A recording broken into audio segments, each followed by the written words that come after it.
ও আমার মা বোনদের বলি রে শোনো কান ভরে, ও আমার মা বোনদের বলি রে শোনো কান ভরে।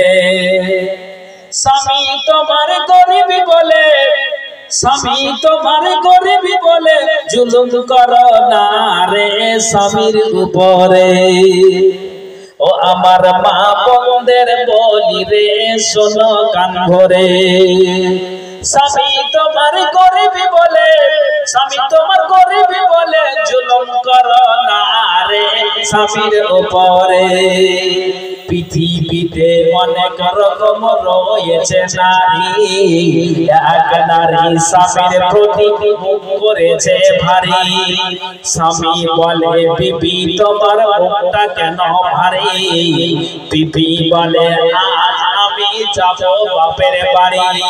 ওরে বিয়ের পরে খাওয়া পড়া, ওরে বিয়ের পরে খাওয়া পড়া ঠিক মতো মোর নাই রে, থাকবো না তোর ঘরে। ও আমার মা বোনদের বলি রে শোনো কান ভরে। স্বামী তোমার গরিব বলে, স্বামী তোমার গরিব বলে জুলুম করো না রে স্বামীর উপরে। স্বামী তোমার গরিব বলে জুলুম করো না রে স্বামীর উপরে। স্বামী বলে বিবি তুমি চলে যেও না, এবার থেকে খাটবো বেশি অভাব হবে না। বিবি বলে ওদের বাড়ির বউগুলো সব নবীজি বলছেন আন আব্দুল্লাহ ইবনে উমর রাদিয়াল্লাহু তাআলা আনহুমা আন্না রাসূলুল্লাহ সাল্লাল্লাহু আলাইহি ওয়াসাল্লাম ক্বালা আদ-দুনিয়া মাতাউন ওয়া খায়রু মাতাইহা আল-মারাতুস সালিহা।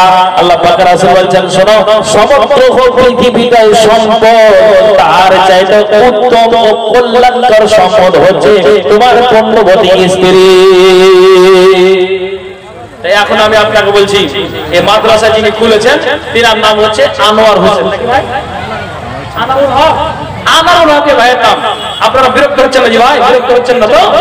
তো আনোয়ার হক ভাই এখন বারাত মাদ্রাসা খুলেছে, একটা মেয়ে সুন্দর করে বরকাকে পড়ে এসে আর আসার পরে তখন বলছে যখন একটা পুরুষ বুঝতে পারলেন ওই নারীকে বরকা পড়া দেখে তখন একটা পুরুষ দাঁড়িয়ে গেছে, বলছে আল্লাহ যদি বানাতে একটা মেয়েকে আল্লাহ বিয়ে করতে পারতেন।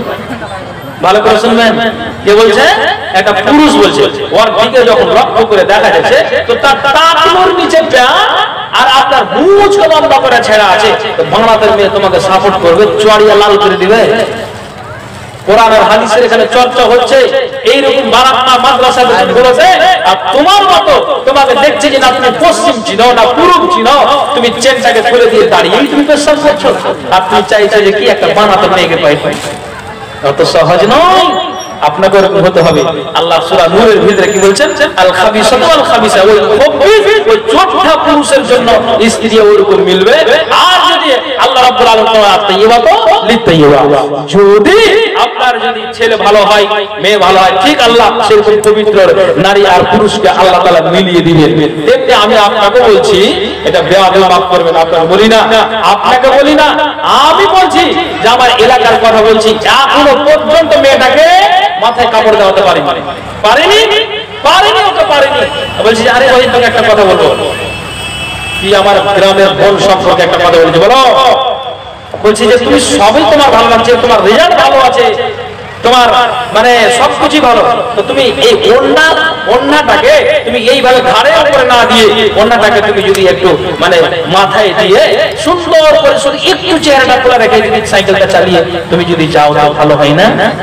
তোমার কাছে আসতে গেলে দাদা তুমি খালি এই কথা বলো, বাস বুদ্ধি শেষ, ওখানে আর জবাবদার কিছু নেই, চলে গেল। এখন আমি আপনাকে বলছি, একটা আপনার কিষানগঞ্জ মাহাদের মতো মাদ্রাসায় একটা ছেলে আলেম হতে যাচ্ছে, 2-3 বছর পর পড়বে। মেয়েটার টার্গেট হয়েছে আল্লাহ ছেলেটাকে যদি পাই এটা ভালো আলেম, জ্ঞানের আপনার জ্ঞান পাওয়া যাবে, বাড়িতে প্রদীপ জ্বলবে, আলো জ্বলবে, কে মাথার কাপড় খুলে একটা মেয়ে বলছে যদি আমি পাই। যেমন এই চোটটা পুরুষের জন্য বানাতের মেয়ে পাওয়া সম্ভব, তেমনি একটা নারীর জন্য একটা মুরগি পাওয়া সম্ভব। ঠিক বলছে, ঠিক বলছে, বলুন।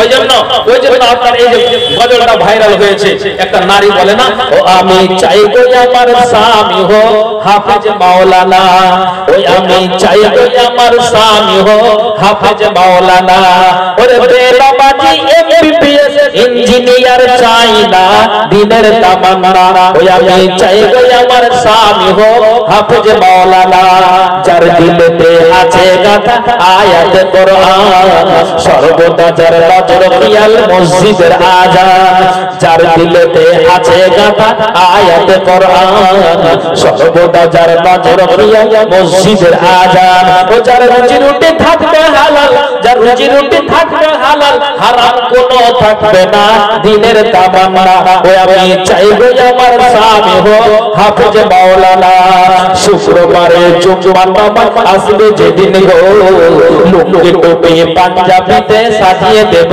গো, শুক্রবারে জুম্মার নামাজ আসবে যেদিন গো, লুঙ্গি টুপি পাঞ্জাবিতে সাজিয়ে দেব গো,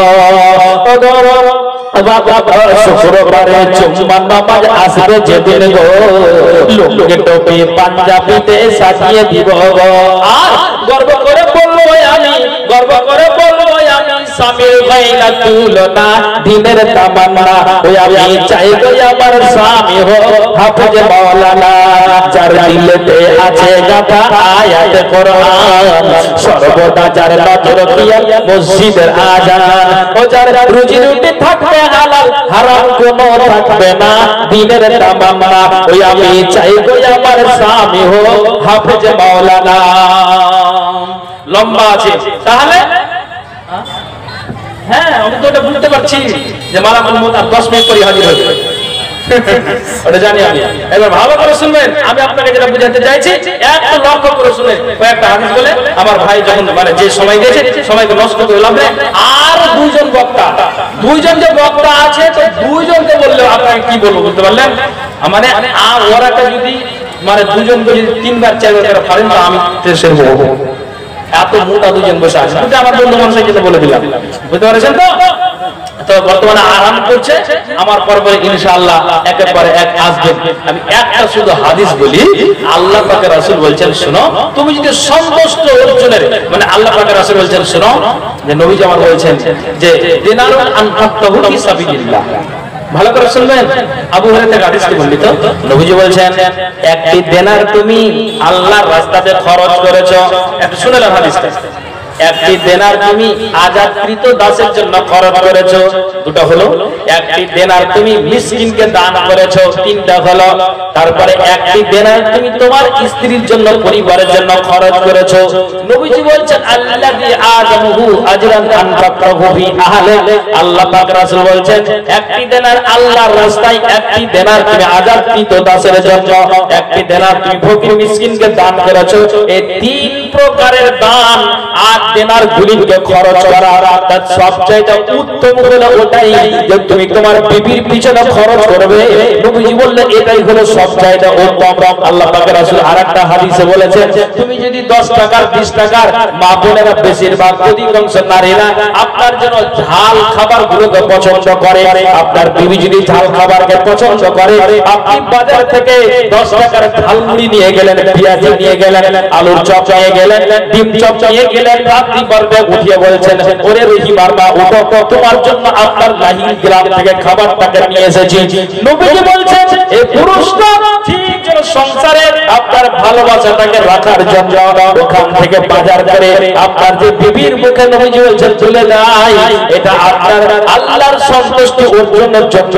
আপনি সামান্য একটা চকলেট যদি আপনার বিবির মুখে ভরে দেন, নবীজি বলছেন এটা তোমাকে আল্লাহ কিয়ামতের দিন পূর্ণতা একটা দান করবেন। অন্য হাদিসে এসেছে আব্দুল্লাহ ইবনে মাসউদ থেকে হাদিসটি বর্ণিত, নবীজি বলছেন এটা আনফাকার রাজুল আলা আহলিহি, পুরুষের কান খুলে শোনো, তোমার বিবির পিছনে খরচ করো। আল্লাহ পাক রাসূল বলছেন একটা বন্ধুকে আপনি 100 টাকা খাওয়ালেন, কিন্তু নবীজি এই কথা বলেন আপনি যেন আপনি আপনার যেন কোন একটা পাশে একটা লোককে আপনি খাওয়ালেন, এই কথাটা যা বিবির জন্য বলেছেন নবীজি ওই আপনার বন্ধুর জন্য বলেনি। আল্লাহ পাক রাসূল বলেন এই যে আনফাকার রাজুলু আলা আহলিহি, কোন পুরুষ আপনার জন্য কি করে, পরিবারের আপনার জন্য কি করে, আল্লাহর রাস্তাতে ওই নারীর জন্য পরিবারের জন্য যা খরচ করে নবীজি বলেন ফাহুয়া লাহু সাদাকাতুন, এটা তার জন্য সাদকা হিসাবে গণ্য হয়ে যায়। একবার জোরে বলুন সুবহানাল্লাহ। জি, আপনি যেটা খরচ করবেন নবীজি বলেন ফাহুয়া লাহু সাদাকাতুন, পরিবারের জন্য খরচ করা এটা সাদকা হিসাবে গণ্য হয়ে যায় নবীর হাদিস থেকে প্রমাণ। একবার জোরে বলেন তো সুবহানাল্লাহ, সুবহানাল্লাহ বলেন।